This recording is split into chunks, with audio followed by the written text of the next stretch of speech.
యేసుప్రభు ఏం చెప్పాడు? ఈ ఆజ్ఞల్లో మిగులు అల్పమైన ఒకదానినైనా మీరి అలాగ చేయి బోధించువాడెవడో వాడు పరలోక రాజ్యంలో మిగులు అల్పుడు అనబడను. వాటిని గైకొని బోధించువాడు పరలోక రాజ్యంలో గొప్పవాడు అనబడను. హల్లెలూయా. ఆ మాటలు మనం అర్థం చేసుకుని వాటిని ఆచరణలో పెట్టాలి. వాటిని అర్థం చేసుకోవాలంటే చదవాలిగా ముందుల.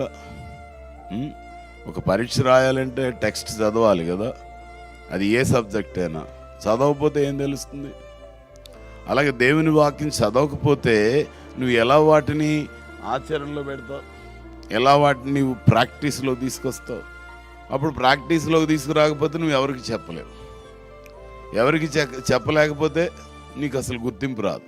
క్రైస్తవులు అనబడిన వారు ఎవరైనా సరే వారు శిష్యులు అని దేవుని వాక్యం చెప్తుంది. మొట్టమొదట శిష్యులు అంతియోకయలో క్రైస్తవులు అనబడ్రి అని.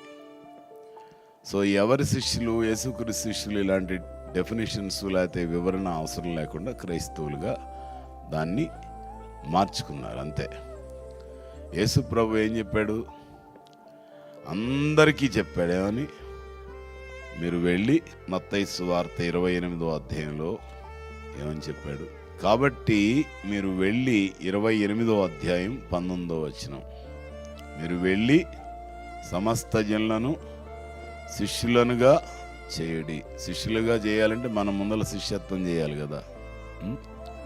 మనం శిష్యులంగా అయితే మనం అనేక మందిని శిష్యులంగా చేయగలుగుతాం. మనం చదివితే మనం టీచర్స్ అవ్వచ్చు. చదవకుండా ఎలా టీచర్స్ అవుతాం? డిసైపుల్స్ మనం కాకుండా మనం అనేక మందిని డిసైపుల్స్గా ఎలా చేస్తాం? సాధ్యం కాదు కదా. అందుకని ప్రతి ఒక్కరూ జ్ఞాపకం చేసుకోవాలి. ఎందుకు దేవుడు చెప్తున్నాడంటే, వారి యొద్దకు వచ్చి పరలోకమందును భూమి మీదను నాకు సర్వాధికారము ఇవ్వబడింది. All the authority has been given to me in heaven and earth కదా. సో ఇప్పుడు ఏం చేయాలి? నాకు శిష్యులుగా మీరు చేస్తే మీకు చాలా మంచిది. తండ్రి యొక్కయు కుమారుని యొక్కయు పరిశుద్ధాత్మ యొక్క నామములోనికి వారికి బాప్తిస్మిచ్చు నేను మీకు ఏ ఏ సంగతులను ఆజ్ఞాపించుతున్నో వాటన్నిటినీ వారికి బోధించను. అన్నిటినీ గైకొనాలి. ఏమనండి తెలిసినంతవరకు చేస్తున్నావాలి అంటే అని కుదరదు. అందుకనే ప్రియులైన మీరందరూ దేవుని వాక్యాన్ని ఆశాంతం చదవాలి.